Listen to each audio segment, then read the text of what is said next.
Dr. Pat Price, Virginia University of Lynchburg, and native of Lynchburg, Virginia. We have, there's controversy on all sides. They say, well, why is it you don't have a White History Month? Or why don't you have an Irish History Month? Or why don't you have an Italian History Month? And that's part of growing into the beloved community.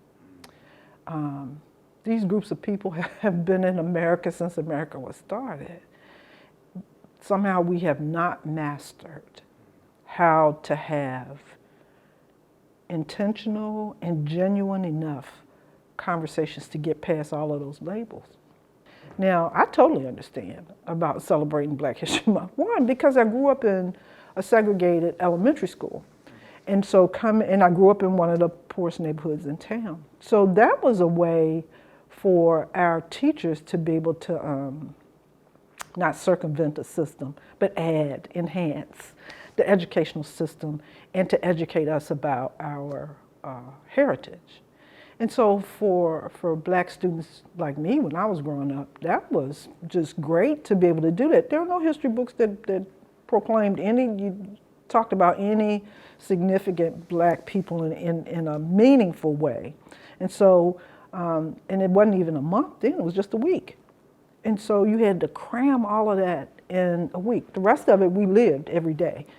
So when I think about that, I think about how long we've been trying to achieve the beloved community. And Martin Luther King Jr. coined the term. And it's a mindset. I think in some ways we come together very nicely in trying to make that attempt. The thing is, we only do it from a reactive mode. I don't think we've really been consistently proactive in the development of the beloved community. Not here in Lynchburg. You think about it. When we have major crises here in our city, just our own internal little things, you see pockets of people around the city coming together for whatever reason. They'll have the difficult conversation sometimes, but the problem is we never finish the conversation. We always try to skirt those issues that would, like you said earlier, raise the temperature. But you have to do that. And I think if I were to ask you, how many genuine conversations or genuine friendships do you have with people out of your immediate circle on a regular basis? How many new friendships have you developed over the course of the last 6 months? And where do you see them going the next 6 months? Will they grow, or will you just leave it on a professional basis, somebody I work with?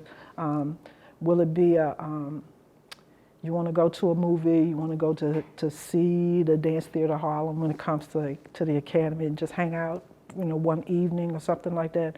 Or is it superficial and we just leave it right where it is? And I think as far as what we have to do in Lynchburg is that we have to continue those conversations. If you don't have the same kind of conversation with people in neighborhoods or people in the community next month, what are you doing? How genuine do you expect it to feel? And how genuine do you think the community is going to be in accepting that conversation? It's going to say, oh, you always do something like that. And I'll be honest with you, the first thing that comes to mind was when the murder of George Floyd. And we were, as a community, trying to figure out how do we wrap our heads around that, and what do we want to say that, as people in Lynchburg, about what we feel, what was going on, or what took place. And as much as we probably try to avoid the negative input from other cities, there are always pockets of the community that want to bring in those elements. And while it's important because you learn the whole truth about a specific event, not all of those things are relative to Lynchburg, because we couldn't compare. I could never imagine, and I'm not saying that it has not happened, our law enforcement officers here in the city being put in that type of position. I'm not saying it hasn't happened. I think that there have been some events, not to that extreme, that will cause concern or alarm in any conversation. But generally, as a whole, I cannot think of a consistent pattern of something like that happening here in the city of Lynchburg. Everything has been, it's sort of like a spontaneous event. Something happens in a neighborhood, or it doesn't feel right in the school system, or so people band together and come in and say, okay, we need to talk about this. I think city government, people in city government, people in the school systems always say we need more citizen input. We want more citizen input. And I agree that, I think it gives the appearance that we're not taking an interest. But I think we do. I think we trust the people that we put in office. But with that trust comes a responsibility of being able to represent all points of view. And I think that's where we fall short. And I'll tell you what is the most difficult part of working with this generation is the social media aspect. Social media is a two-edged sword.